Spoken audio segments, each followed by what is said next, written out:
Hey everybody, welcome to Laughter Revolution. I'm Marla Simlett, your host for this podcast, which is built on the simple belief that while life can be heavy, getting through it doesn't always have to be.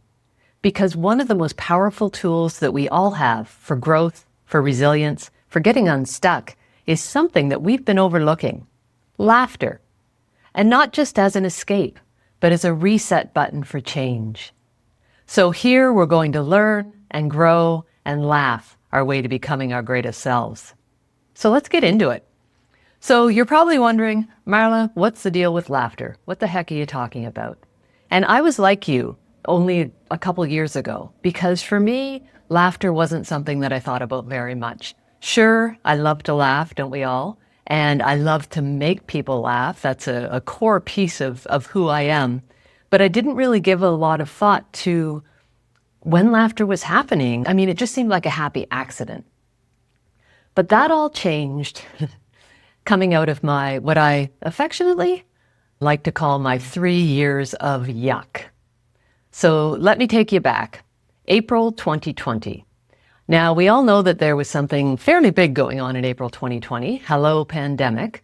So I, as well as all of you, was in the midst of that stress and anxiety and uncertainty, such as we had never seen before in my lifetime at that point.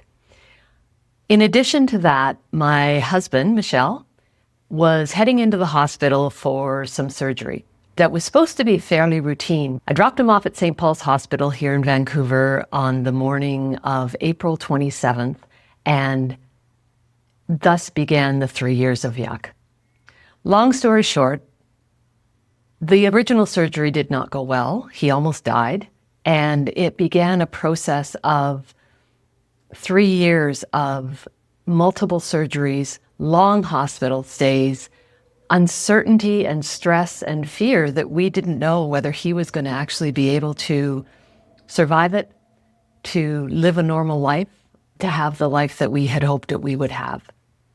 I still get a little emotional thinking about it. It was a really rough time on both of us individually, on our relationship.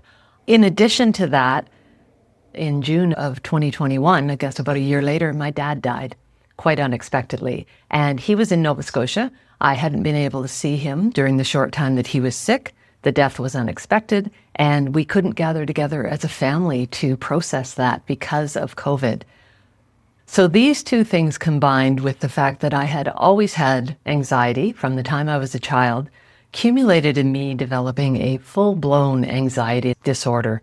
I was having panic attacks. I was experiencing OCD type behaviors where I remember leaving the house and just being so freaked out that I was going to lose my keys. They were going to fall out of some hole in my pocket that didn't exist, and I was never going to be able to get back in because Michelle was in the hospital and there was no one around.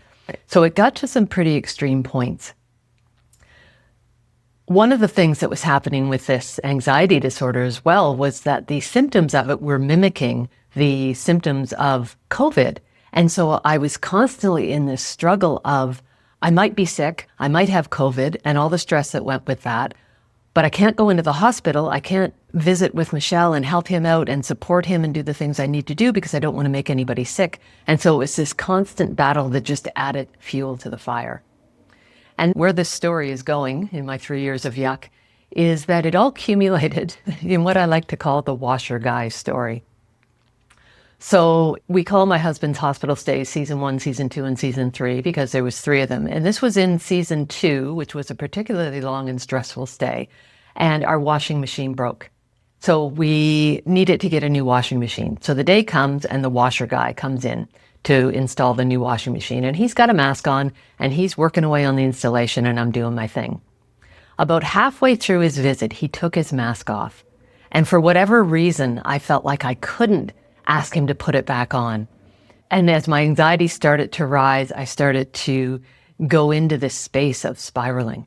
And when he left, I lost it. I was running around the house. I had 3 fans set up, all the doors and windows open in the middle of the winter, trying to blow out what I believed were the germs that he must have left behind that were going to impact me and impact Michelle. I had bleach and I was wiping everything that I thought he even might have touched in a frantic effort to soothe my anxiety. And about halfway through this, I tripped over one of the cords of the fan, landed flat on my back on the floor, spilling bleach all over everything. And I laid there for a moment, and then I started to laugh because the ridiculous of it all just hit me. I'm sure part of it was some of that hysterical laughter. Part of it was, if I don't laugh, I'm going to cry. But whatever it was, that laughter turned into a real release for me. And it started me thinking, but what really got me thinking is telling this story to a friend as something that was funny. And she said to me, you know, Marla, probably that's why you're so resilient in this experience and just in life in general, is that you always find the funny and you always use laughter to work through things. And you know, at that moment, it hit me like a washing machine to the head. I had always used laughter in my life to cope with difficulties, just as she said, at work, in relationships, in my own personal growth. And it wasn't that I was using it as a distraction and not even just as a coping mechanism, a way through, but also as a way in, to be able to think differently myself, to shift my perspective, to change patterns, and also with other people to disrupt and reset the energy of various situations to help myself and them get unstuck. And the more I thought about it, the more I thought, Marla, there must be something to this. So with that in mind, I took a deep dive into the research, because I'm a bit of a research geek, to figure out what it was all about. Now, I bet you didn't know this because I didn't know it, but there's actually a scientific study of laughter. It's called gelotology, coined by a man named William Fry in the 1960s. Now, contrary to what I had hoped, it's not named after Jello. Gelos is actually the ancient Greek word for the term laughter, which actually makes a lot more sense. And what I discovered that there's decades of research that show that laughter works not just as an accident or a happy reaction, but as regulation. So laughter actually disrupts the stress cycle. When stress hits, your brain narrows its focus, looking for threats. It's preparing itself for survival. And that's really helpful if you're being chased by a bear, but not so much if you're trying to think clearly, if you're trying to communicate effectively, or even just get through the day-to-day in life. But what laughter does is actually shifts your physiology. It decreases stress hormones such as cortisol and epinephrine. It acts as a natural painkiller because it releases endorphins, your body's feel-good hormones, and it increases oxygen to the brain, which is what we need to think clearly. And research is really clear on all those physical benefits of laughter. And of course it's true, because anytime you reduce your stress alone, it has positive impacts and benefits for your physical form. They don't say that laughter is the best medicine for nothing. Laughter also helps lower resistance. As your brain shifts out of threat mode, we lower our defenses and we're able to think more clearly and become more open to different ideas, different perspectives, different ways of thinking. And there's tons of research as well that shows that laughter increases and improves our ability to be creative and to problem solve. Because again, we're relaxed. We have more oxygen flowing and we're no longer looking around for that threat. And then there's a relationship component with that, which I'm particularly interested in, because laughter also releases the bonding hormone, oxytocin, which is what babies actually get when they're breastfeeding. And that hormone helps us connect to others. It helps us build trust and safety with the people around us. And you probably know that yourself. When people laugh together, they immediately trust each other more. They find a common ground. I know I've had lots of experiences where I've met, strangers, and in the short conversation we have, we somehow share a giggle. And that helps us know, yes, this is somebody I can trust. This is somebody that I don't have to feel threatened by. It's a very old physiological reaction, that response to threat, and one that our laughter works to soothe. One of my favorite theories, actually, about social bonding, there was some researchers in 2002 who were linking the social bonding aspect of laughter to what apes and monkeys do, which is nitpicking.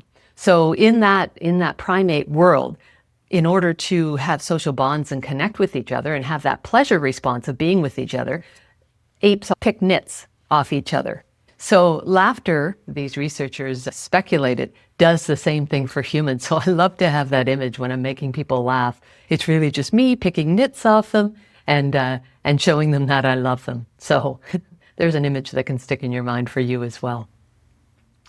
Now, having learned all this, I thought, whoa, if laughter has all these benefits when we're using it pretty much by accident, imagine if we used it on purpose, what could happen? And it was from there that my laughter intelligence trademark framework was born. And for me, laughter intelligence is about learning how to use laughter intentionally to improve our lives and our relationships, both with ourselves and each other. And for me, even more than that, the power of laughter is so much more than just learning when to giggle. It's about that place that laughter takes us to, that space where stress is low and there's feelings of love, of connection, of relief, because that's the space of positivity. And because we're feeling that in the moment and focusing on that type of energy, there's less room for negativity because what you focus on expands. And so that's got to be good, right? More focus on positive, less focus on negative. Good for ourselves, good for our relationships, quite frankly, good for the world. And so that's why laughter. And hopefully that piques your interest in learning more, and certainly we'll do that in upcoming episodes. But it's also a great segue into the next segment of our program, which is the laughter lever. Because every episode, I want to make sure I give you practical strategies and takeaways that you can use right now for more intentional laughter in your life. So one of the pillars of laughter intelligence, the framework I've developed, is L, which is leveraging laughter. And laughter, like other similar feelings of joy and gratitude and those things that shift us from the negative to the positive, can sometimes be really hard to conjure up. Some days even finding something to laugh about can be hard. But the good news is our brains truly aren't smart enough to always know the difference between fake and real. That's where the term fake it till you make it comes in.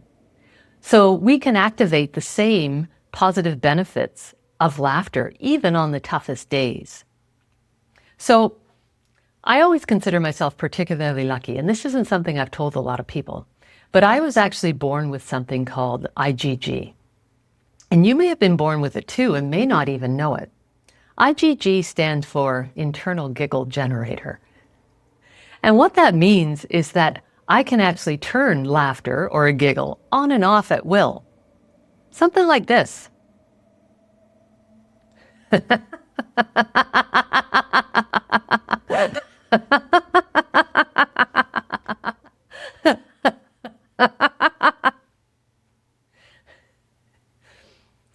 Yeah, sometimes it's easier to turn on than it is to turn off.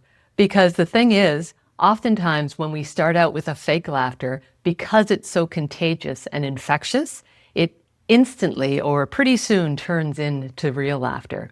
And you see that in groups, and you would have seen that here today. If we were together in one room, my laughter would have sparked your laughter, which would have sparked someone else's laughter. Laughter is actually only one of two of these automatic responses that we have as humans that are contagious. The other one is a yawn. So I encourage you to check out and see if you actually have IgG as well, and try that in your life.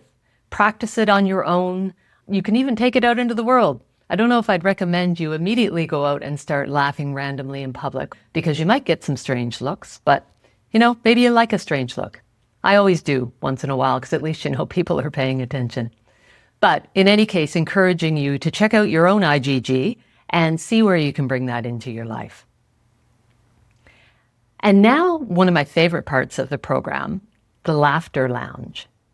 Because my hope is that this isn't just going to be a podcast, but that it's going to be a platform to build community. Somewhere where we, as people thinking in a common way about bringing positivity into the world and learning to use laughter intentionally, can connect and grow and really help redefine how change happens. So I would love to hear from you. Tell me about your experience with IgG. Tell me about what you've been laughing about. Send me pictures or videos of things that have made you giggle. Send in questions about places where you're wondering, how can I leverage laughter in this place in my life? And what I would like to do is to be able to share those here in the Laughter Lounge so that we can learn from each other and share those experiences and those giggles together. And in particular, if you've got a laugh that launched 1,000 laughs, I'd love to have a recording of that so that we can play it to help each other leverage our own laughter. So you can drop that information in the comments below if you're able. Connect with me on Instagram, or you can send an email through my website at info@marlasimlett.com. And send those in because it's a little lonely here in the Laughter Lounge right now. There's nobody here, but hopefully next episode I'll have some insights and learnings to share with all of you from our listeners. So what's around the corner? What's next on Laughter Revolution? Well, speaking of focus, it turns out that I've shifted mine in the last few months from work to adventure, because on June 14th, I'm heading out on a 6-month solo adventure traveling around the world. But don't worry, I'm taking y'all with me. It's going to be really a personal growth journey for me, as well as a great adventure. So over the next 6 months, I'm going to be continuing with the podcast and sharing stories and insights and adventures that I'm having on the road about all things growth and giggles. Sometimes it'll be just me. Sometimes I'm hoping to have guests come in from different cultures and countries that can talk about their experience with laughter, which should be great fun and great learning. I'm calling my journey Where Laughter, Learning, and Luggage Collide. And as I come face to face with opportunities to combine giggles with growth, I'm going to share them with you. So I hope that you'll stay tuned. Next episode, I'm going to actually share more about the demons that I needed to battle with laughter to make this happen. So I do hope that you'll join me. Well, that's it for this episode. But remember, the conversation doesn't stop here. Comment below or connect with me on social media or through my email so that I can answer your questions, share your stories and giggles and experiences in the Laughter Lounge. If you enjoyed this episode and know that you want more, hit the subscribe button now. And also feel free to pass on this link to anyone you think might want to join the revolution with us and really would enjoy a giggle and some growth in their life. Thanks so much for being here. I'm Marla Simlett, and this is Laughter Revolution. Until next time, remember, laugh more, be well, become your greatest you.